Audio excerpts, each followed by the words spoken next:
Gênesis 3. Hoje nós vamos fazer uma apanhada de Gênesis 3, 4, 6, 11 e vamos lá em Romanos também para poder entender isso melhor. Gênesis 3, versículo 15. A palavra do Senhor nos diz assim: porém, inimizade entre ti e a mulher, entre a tua descendência e o seu descendente. Este te ferirá a cabeça, e tu lhe ferirás o calcanhar. Louvado seja Deus. Vamos orar mais uma vez? Deus, fala aos nossos corações, Pai. Precisamos ouvir a tua voz. Tudo no culto é para a sua glória, Deus. Mas, Senhor, nós necessitamos ouvir a sua voz. Nós precisamos que o Senhor fale conosco. Em nome de Jesus Cristo. Amém, Senhor. Meus irmãos, como nós falamos semana passada, a queda do homem, a queda de Adão e Eva, aconteceu logo aqui em Gênesis capítulo 3.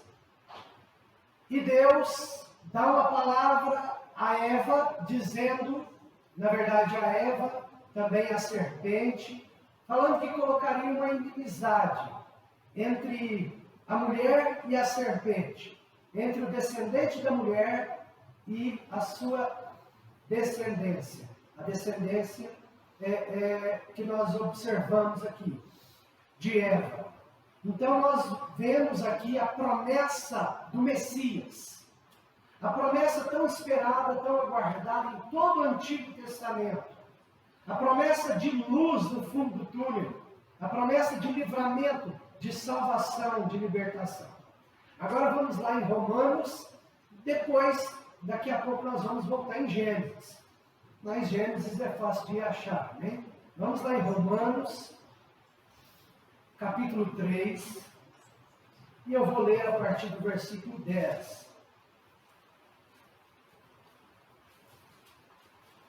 Romanos 3, a partir do versículo 10.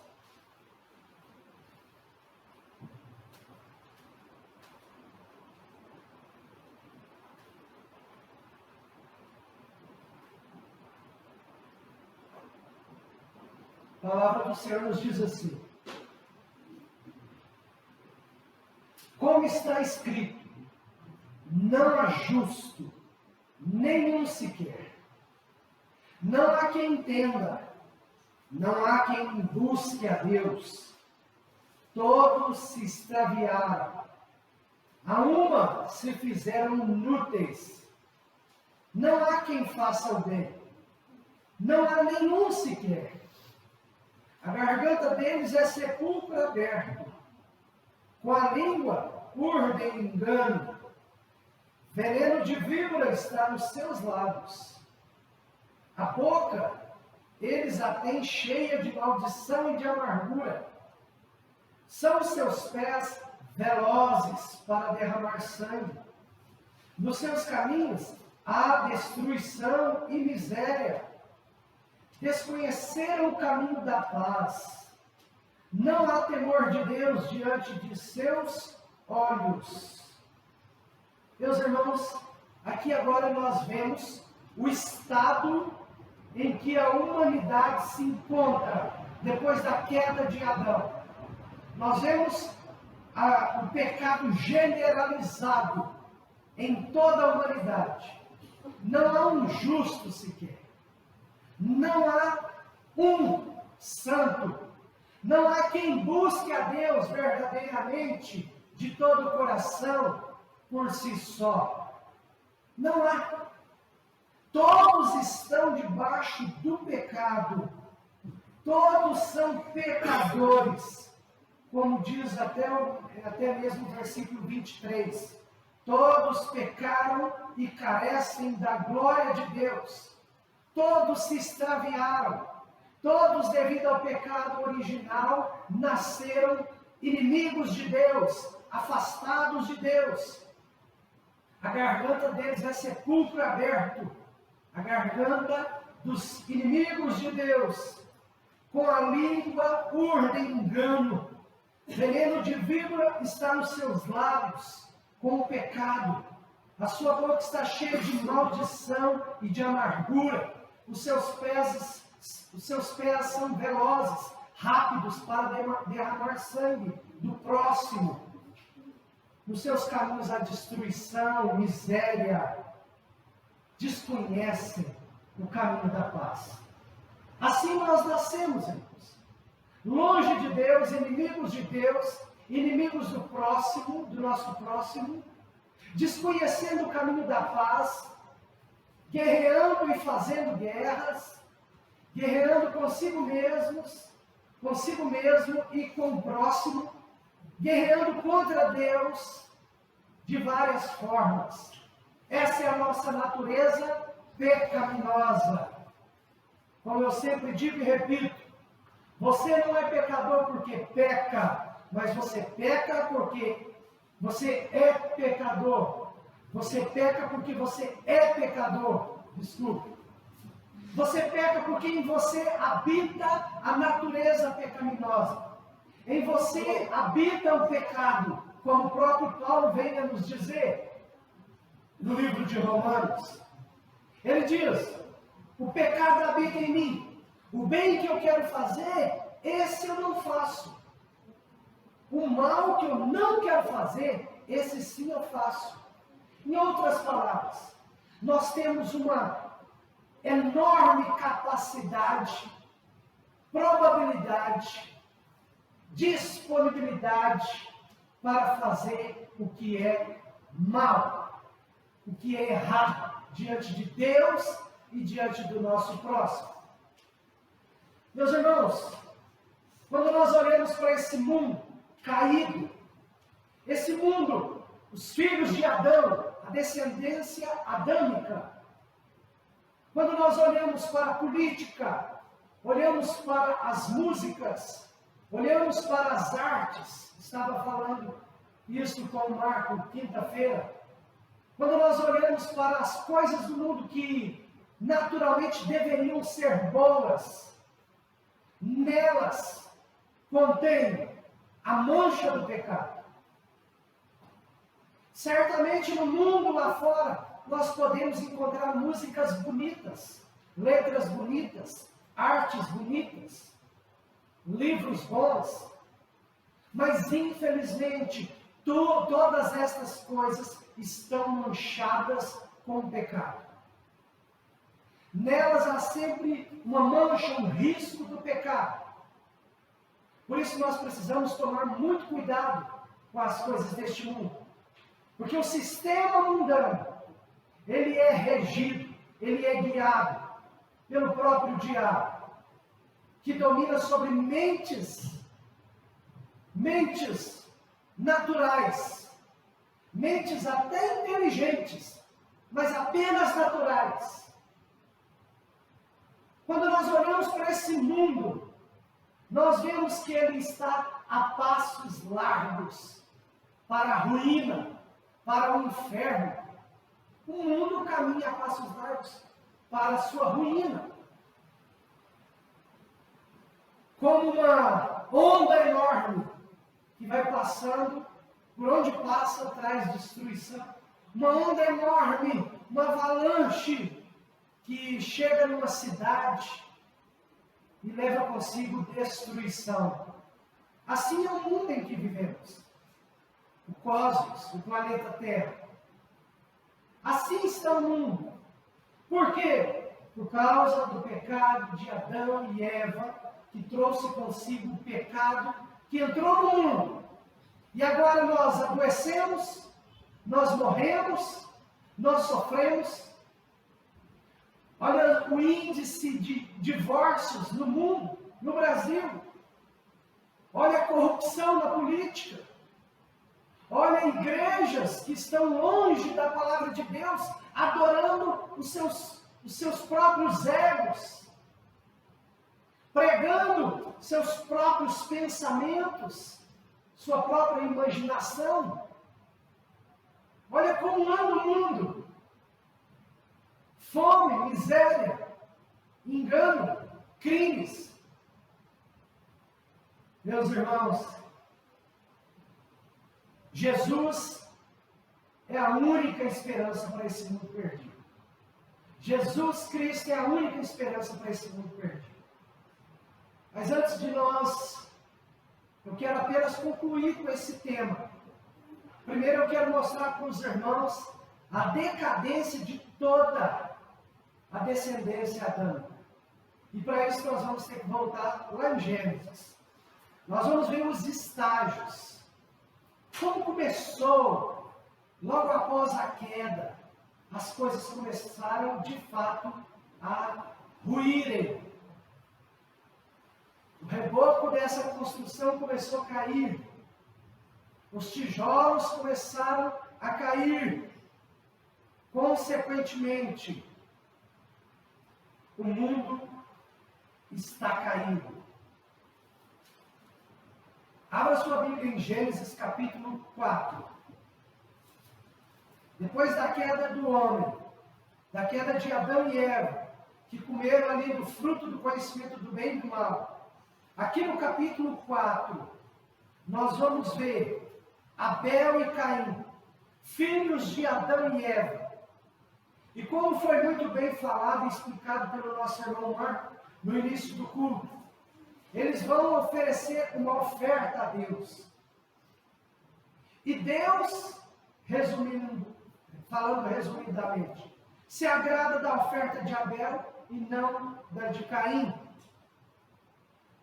O principal motivo que Deus se agradou da oferta de Abel foi destacado no início, que é devido à sua fé. Ele fez com fé, por fé. A Bíblia fala que tudo que fazemos sem fé é pecado. Cultuar a Deus sem fé é pecado. Orar sem fé é pecado.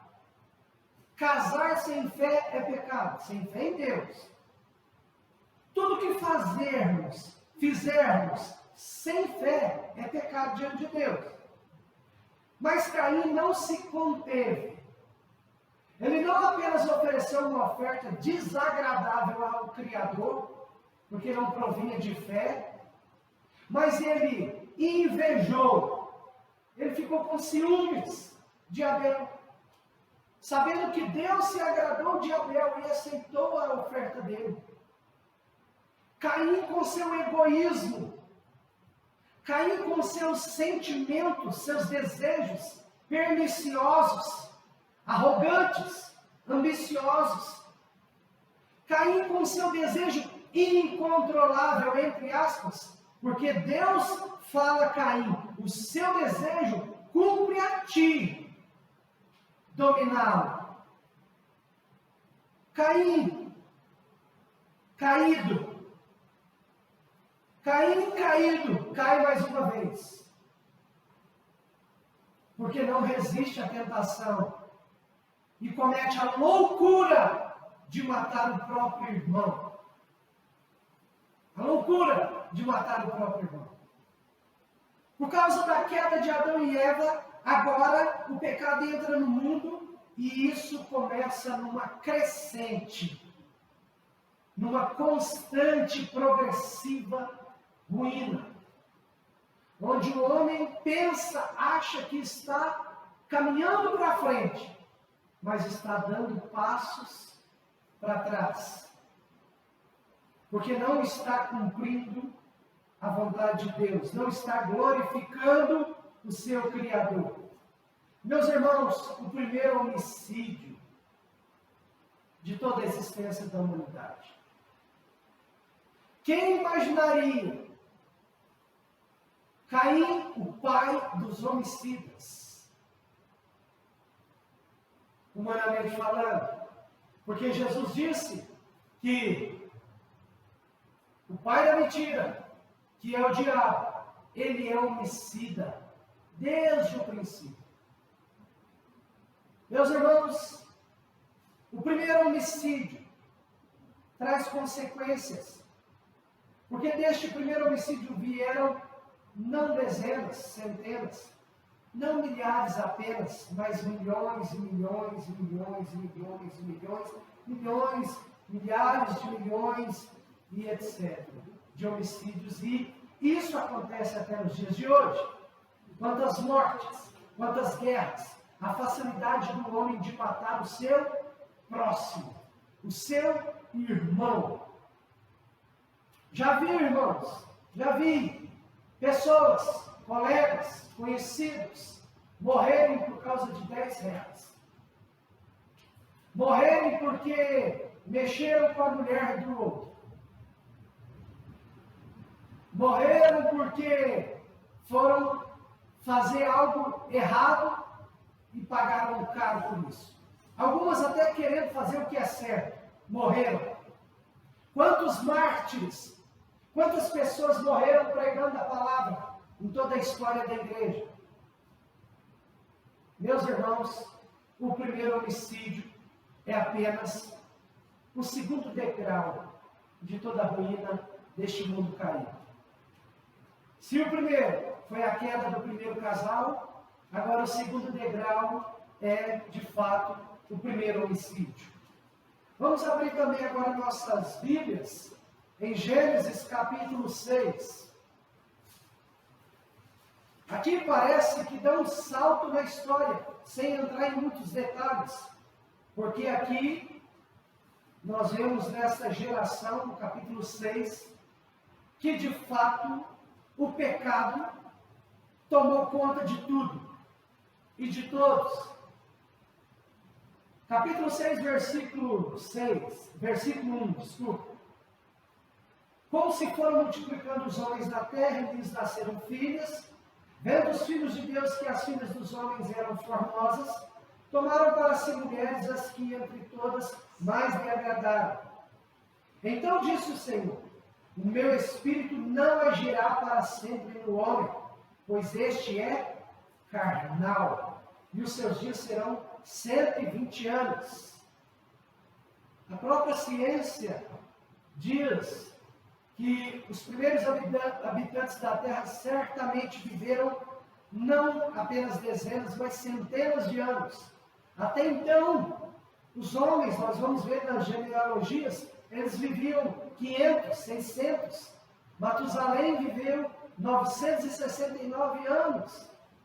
Mas a partir deste momento, devido ao pecado, devido à multiplicação dos homens da terra, devido à multiplicação do pecado no mundo, Deus diz que pelo homem ser carnal, ele viveria 120 anos. Hoje é difícil, talvez impossível, nós encontrarmos alguém que chegue a 120 anos. Mas nós observamos também, no versículo 5 do capítulo 6 de Gênesis, viu o Senhor que a maldade do homem se havia multiplicado na terra, e que era continuamente mal, todo desígnio do seu coração.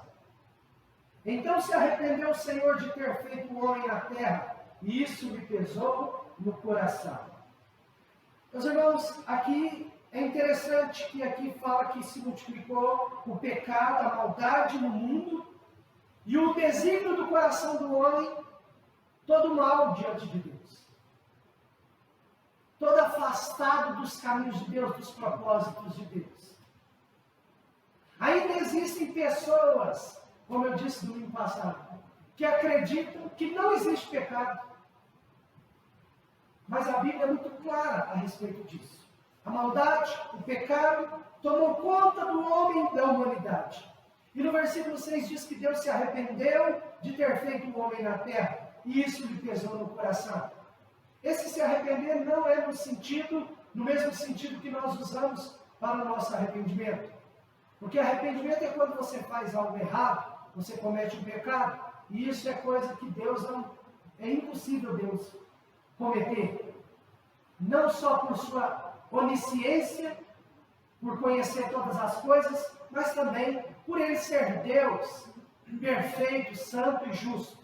Esse arrependimento significa que Deus se entristeceu a ponto de a única palavra que o homem consegue expressar esse sentimento que Deus sentiu, essa atitude que Deus sentiu, essa atitude que Deus teve, era arrependimento. Não havia palavras no nosso vocabulário, e não há para expressar o que Deus realmente sentiu. A tristeza, mesmo Deus sabendo que tudo isso ia acontecer. Meus irmãos, aqui nós vemos na Bíblia o terceiro degrau da ruína de todo este mundo. Não é um degrau que a humanidade está subindo, está descendo, está afundando, está indo para o quarto mais escuro do porão da sua casa. Meus irmãos, nós vemos aqui o alastramento, a dimensão do pecado. Não é apenas pela quantidade de homens e mulheres na terra, mas de fato pelo desvio do coração, da alma, da vida do ser humano. A Bíblia diz que o nosso coração é enganoso, ele é corrupto. As novelas, os filmes ensinam, sigam o seu coração. A Bíblia diz, não siga o seu coração, porque o seu coração, ele é corrupto, ele é enganoso, ele é mentiroso, ele vai te levar para o buraco. Em outras palavras, não viva pelas emoções, viva pela razão, porque as emoções são enganosas. Viva pela razão na palavra de Deus e pela fé no Filho de Deus, porque o coração é enganoso.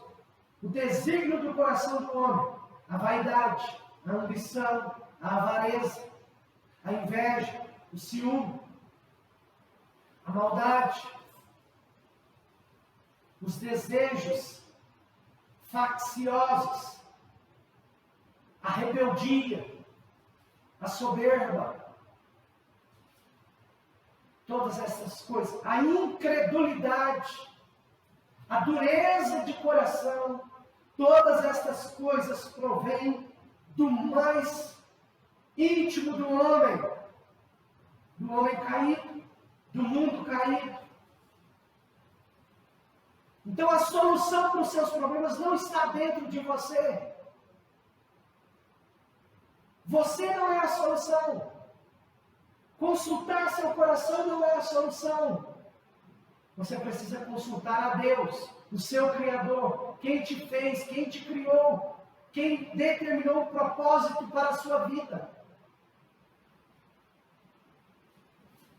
Querer achar dentro de si a solução e o propósito para a vida é a mesma coisa de tentar achar uma agulha lançada em todo espaço. E você vai procurar na infinitude desse espaço do universo esta agulha. Impossível. Quanto mais você anda, se aproxima do espaço, mais você se perde. Menos propósitos você tem. Mais aumenta a probabilidade de você não chegar a lugar nenhum, ou lugar algum.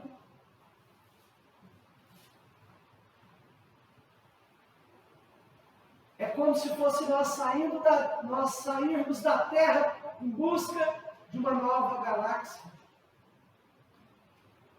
Nós vamos sair, entrar na profundidade de uma escuridão imensa, procurando algo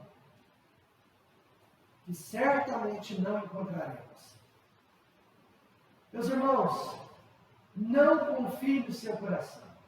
Seu coração é mau, enganoso.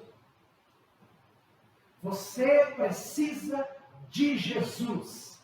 Jesus é a única esperança para o mundo perdido. Sem Jesus, você pode ser bem-sucedido profissionalmente. Você pode até ser bem-sucedido em um casamento. Você pode até ser bem-sucedido nessa sociedade caída. Mas há um paradoxo. Ao mesmo tempo que você é bem-sucedido em coisas físicas e terrenas, você está perdido na vida e no mundo. Você está perdido andando como uma ovelha desgarrada para longe do seu pastor, do seu Criador. Você precisa de Jesus, eu preciso de Jesus, o mundo caído, perdido, precisa de Jesus. Nós estudamos esses dias para trás sobre política, um pouco de política aqui na igreja. Podemos ser políticos. A nossa igreja, ela não é apolítica, ela não é contra a política. Ela apenas não é partidária. Ela não tem nenhum partido. A nossa igreja entende, como bíblico, que de fato somos seres políticos. Mas a solução para o seu problema não está na política. O propósito da sua vida não está na política. O propósito da sua vida não está nas coisas físicas e terrenas. O propósito da sua vida está em Cristo. Então, eu não ousaria dizer, porque você só vai se encontrar em Cristo. Somente em Cristo. Vamos ver o terceiro degrau, biblicamente falando, que merece destaque. Não significa que não tenha tido outros aqui no meio dessa história. Mas vamos ver o terceiro degrau que esta sociedade, este mundo, desce. Depois dessa corrupção generalizada da humanidade, nós vamos ver aí a história, né, de Noé com a sua família. Vamos ver aí sobre o dilúvio, né, que matou ali todos os moradores da terra, deixando apenas Noé com sua família. Mas agora nós vamos dar um salto e vamos lá para Gênesis 11. Gênesis 11, nós vamos ver o terceiro degrau rumo ao fundo do poço. Lembrando que eu sempre falo, o poço não tem fundo. Isso é apenas uma expressão. O poço espiritual não tem fundo. Quanto mais fundo você vai, mais fundo você vai. A Bíblia fala que um abismo puxa outro abismo. Em Provérbios fala isso. A Bíblia fala que o pecado traz outros pecados. Os nossos olhos não se saciam. Quanto mais a gente vê, mais a gente quer ver. Quanto mais a gente ouve, mais a gente quer ouvir. Quanto mais a gente faz, a gente quer fazer. Fazer o quê? Ver o quê? Ouvir o quê? Coisas pecaminosas. Nós não nos saciamos, porque o pecado não foi feito para saciar o homem. Aqui em Gênesis capítulo 11, nós vamos ver o terceiro degrau, que a humanidade desce para o fundo do poço que não tem fundo. Gênesis capítulo 11, a Torre de Babel. Aqui nós vamos ver a história de um homem, Nimrod, que ajunta ali muitos homens e forma uma comunidade. Começa a edificar cidades, especificamente, ele começa a edificar a Torre de Babel. A Torre de Babel, que posteriormente veio a ser a Babilônia, um povo pagão, rebelde, afastado de Deus, e hoje seria o Iraque. A Torre de Babel diz, no versículo 3, e disseram uns aos outros, vinde, façamos tijolos e queimemos bem. Os tijolos servirão-lhes de pedra, e o betume de argamassa. Disseram, vinde, edifiquemos para nós uma cidade, e uma torre cujo topo chegue até os céus, e tornemos célebre o nosso nome, para que não sejamos espalhados por toda a terra. Meus irmãos, nós já estudamos esse texto na igreja, e nós já extraímos dele várias lições para as nossas vidas. Eu não vou pregar esse texto, quero apenas explicar rapidamente. Eles se ajudam, e aí eles dizem, vamos aqui fazer uma construção. E nosso objetivo é chegar nos céus. E nosso objetivo também é tornar o nosso nome célebre, para que não sejamos espalhados por toda a terra. É o homem querendo ajudar, é o homem querendo conquistar, é o homem querendo crescer, é o homem querendo aparecer, é o homem perdido nos seus desígnios mais íntimos do coração. É a ambição, é a vaidade. Babel é tudo isso e mais um pouco. Babel mostra um pouco de quão longe o homem pode ir. Longe de Deus. Um pouco. E aqui nós vemos que Deus não se agradou dessa construção. Não se agradou por vários motivos. Um deles, talvez o maior deles, Deus não se agrada do homem ou dos homens que querem chegar ao céu que não seja pelos meios corretos. O único jeito de chegar ao céu, ao topo, é mediante a cruz de Cristo. O único meio de receber a coroa de glória e de vitória de vida eterna é passando pela cruz, pelo sofrimento, especialmente por Cristo, a fé no Cristo ressurreto. Não existe outro meio de chegarmos no céu. Em outras palavras também, como eu disse agora há pouco, chegar no topo dessa vida profissionalmente, sem ser guiado por Deus e pelo seu Espírito Santo, não vale a pena. É vaidade. E vaidade nós podemos descrever com pelo menos duas formas. Vaidade. Primeiro, vai-idade. A idade vai. E você está perdido na vida. O segundo, vaidade. Não é nada mais, nada menos que correr atrás do vento. Alguém aqui já correu atrás do vento? Não? Ninguém? Às vezes soltando pipa. Ó, ali está ventando. Vou lá. Eu já corri atrás do vento. Aqueles redemoinhos que às vezes acontecem, aqueles pequenos furacões que dá, já aconteceu perto de você, não sei. A gente corria para ir até ele. Engraçado, a gente nunca alcançava, a gente nunca chegava até ele. Vaidade é correr atrás do vento.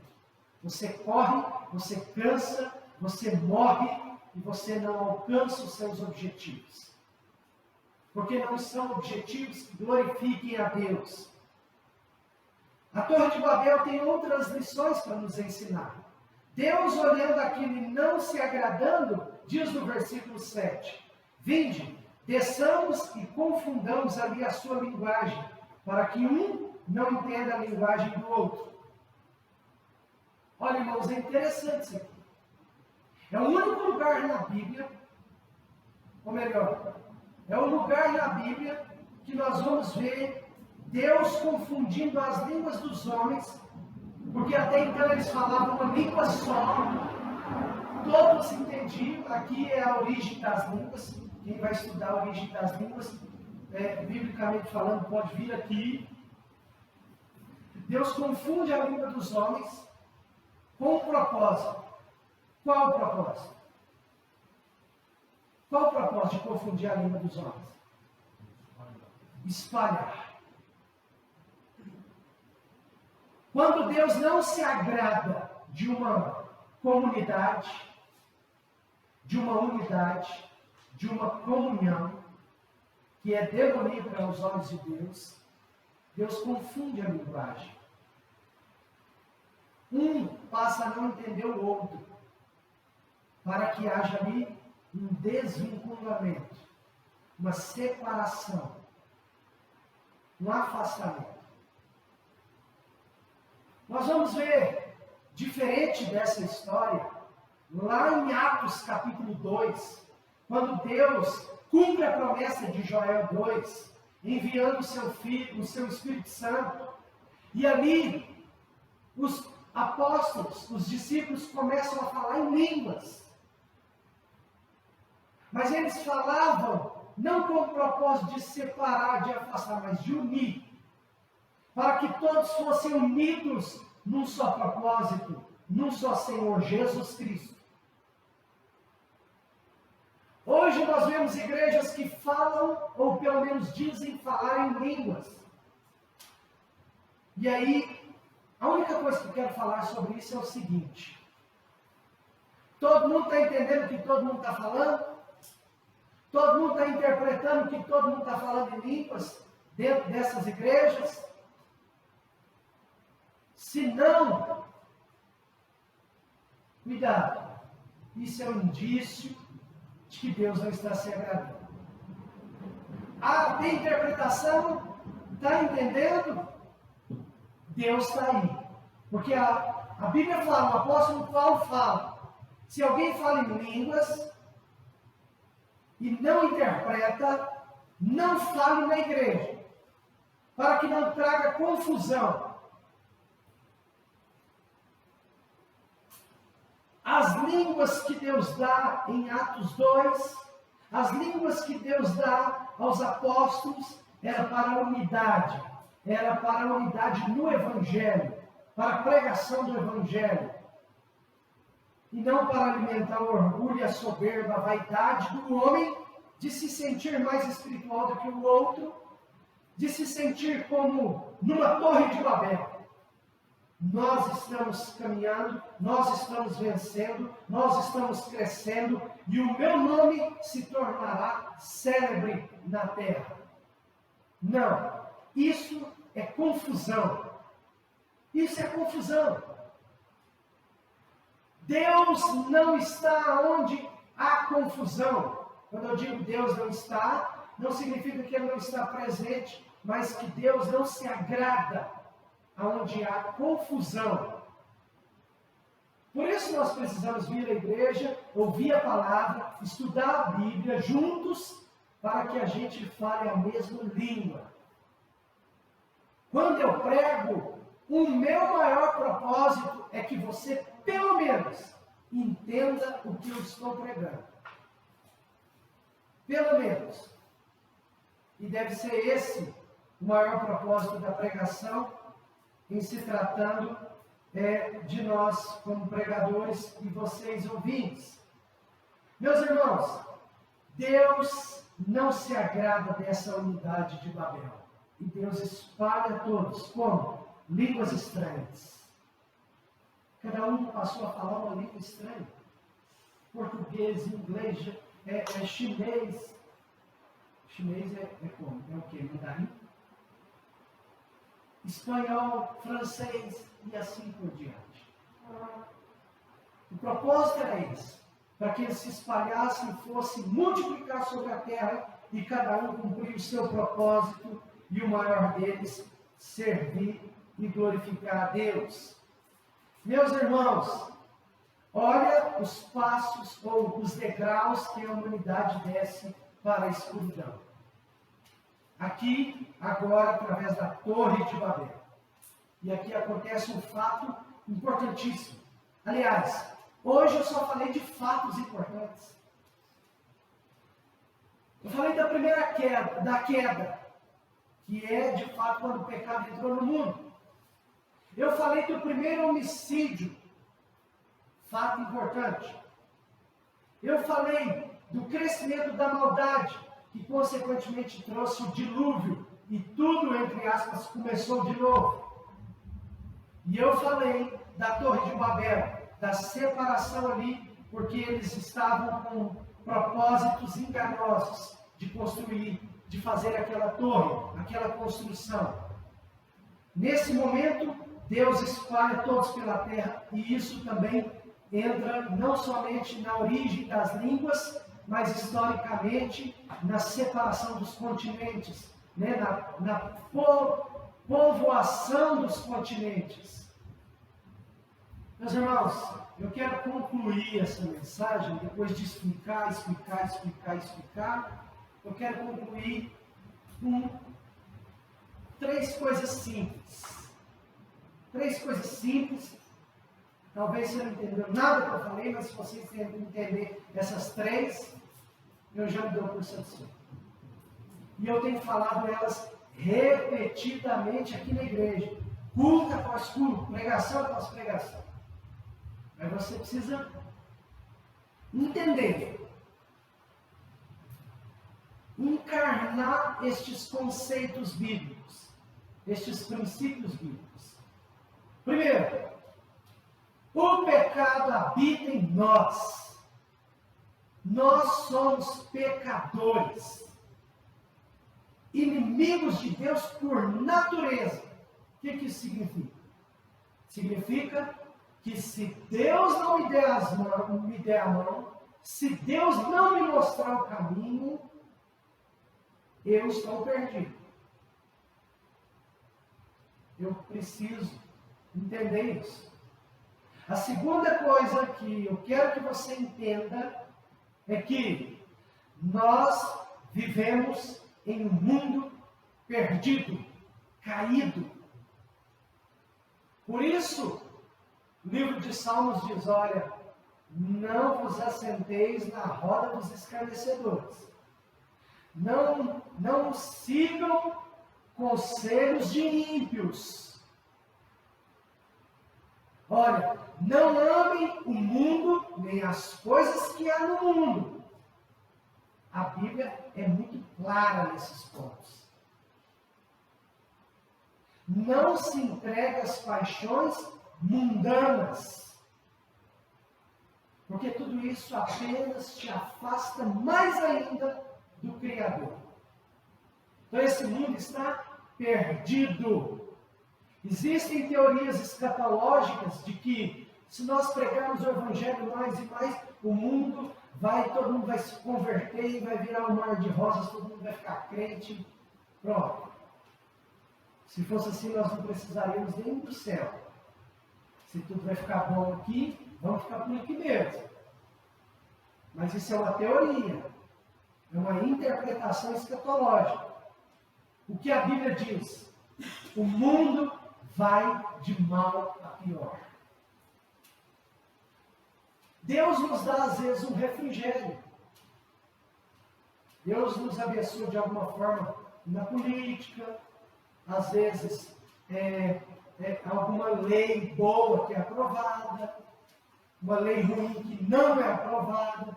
Deus nos dá uns alentos, às vezes, um refrigério.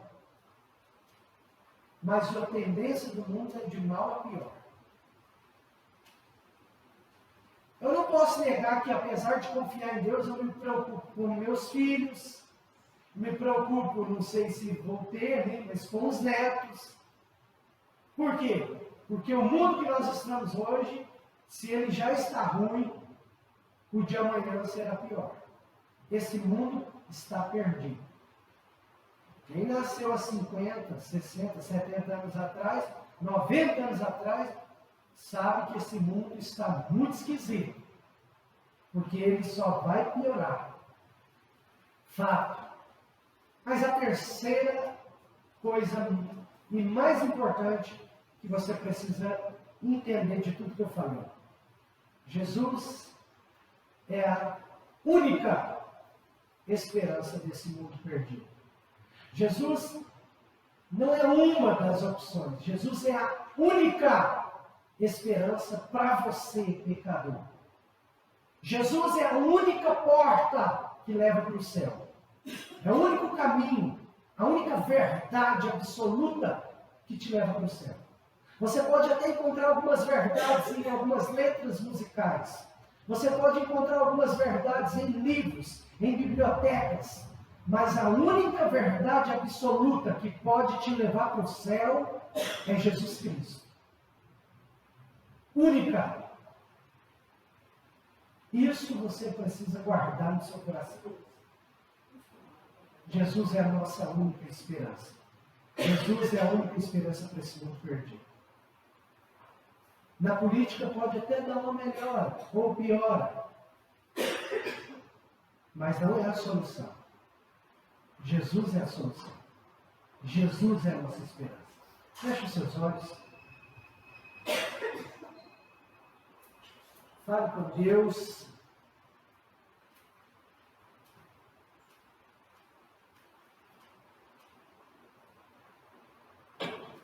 Reconheça seu pecado diante de Deus. Reconheça sua insuficiência, sua ineficácia em fazer o que é bom e certo, sozinho.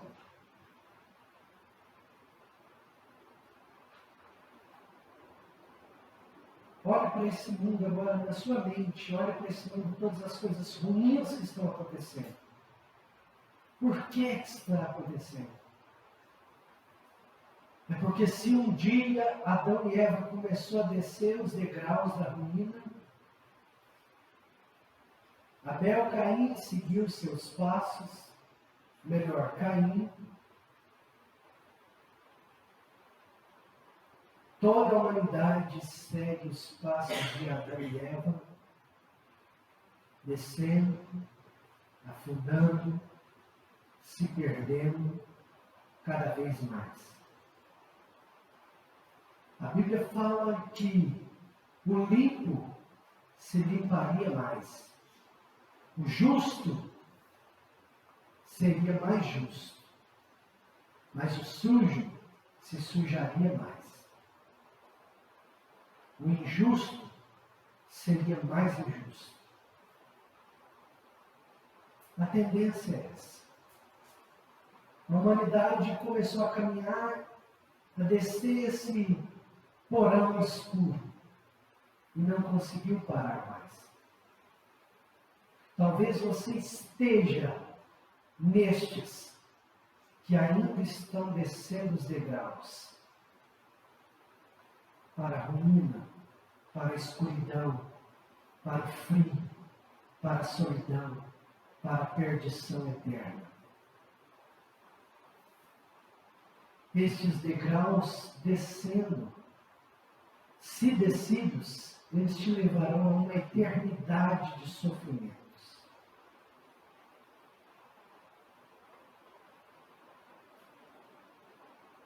Mas hoje você é convidado a crer em Jesus. Você é convidado a se arrepender dos seus pecados. E dessa forma, nos ombros de Jesus, subir os degraus para o céu, para a glória, para a eternidade, para a vida eterna. Vida eterna.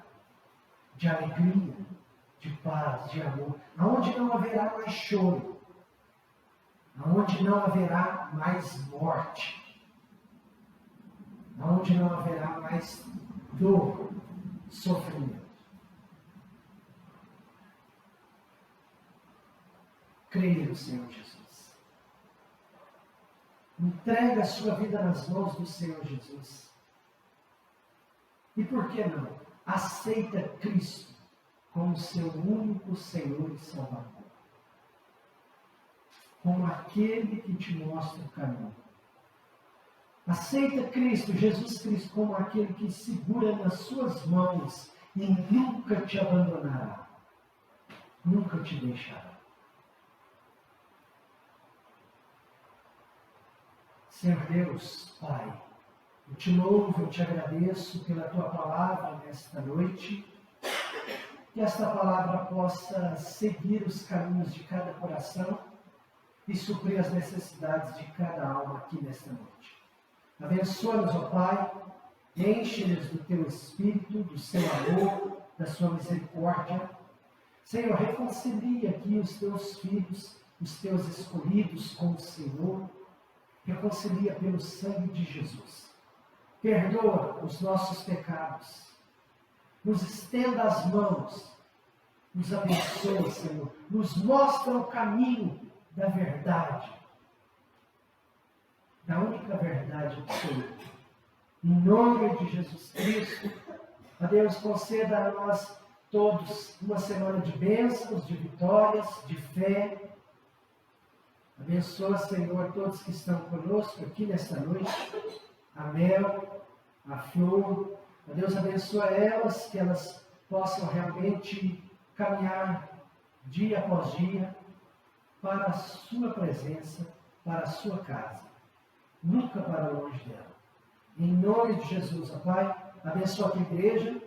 Te peço, ó Deus, pela vida do André, que não veio na igreja porque está com febre, que o Senhor possa curá-lo, que o Senhor possa sará-lo, que o Senhor repreenda todo o mal ali, ó Pai, que o Senhor cuide da vida do André e de toda a família.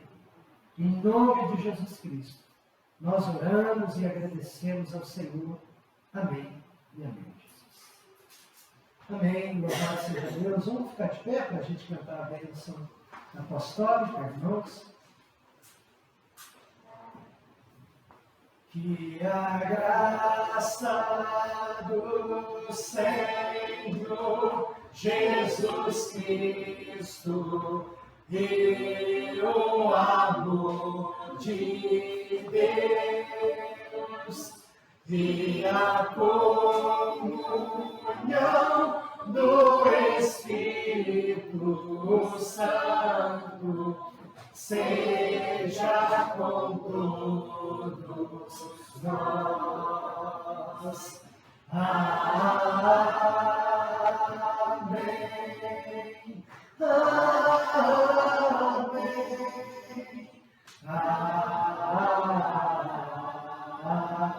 Amém. Deus abençoe a todos. Vamos todos em paz, em nome de Jesus.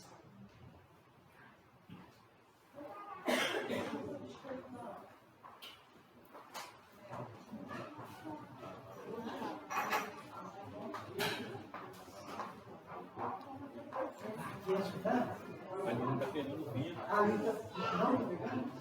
Ali é pior, sabe por quê? Aqueles de trás eu deixei as mais fracas. Só que se tiver quente igual hoje, o que você faz? Aqui lá você pode pôr ele no aço. Só que lá não é bom para as mãos.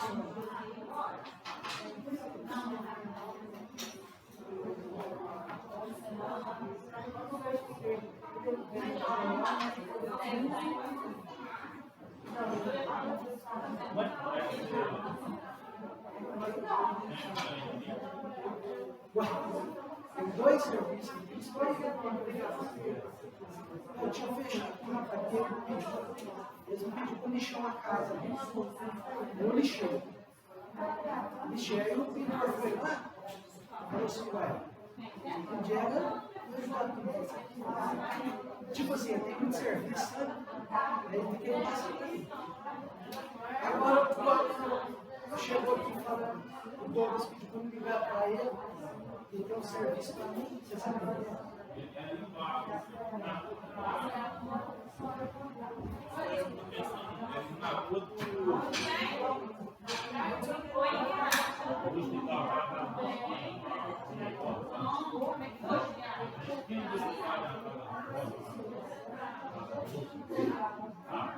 Nossa, aqui.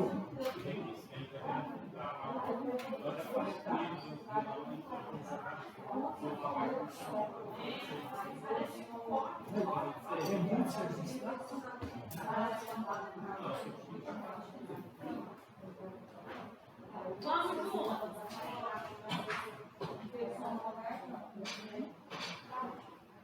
Ai, dá pausa pra mim, tá? Oi, galera, tudo bem?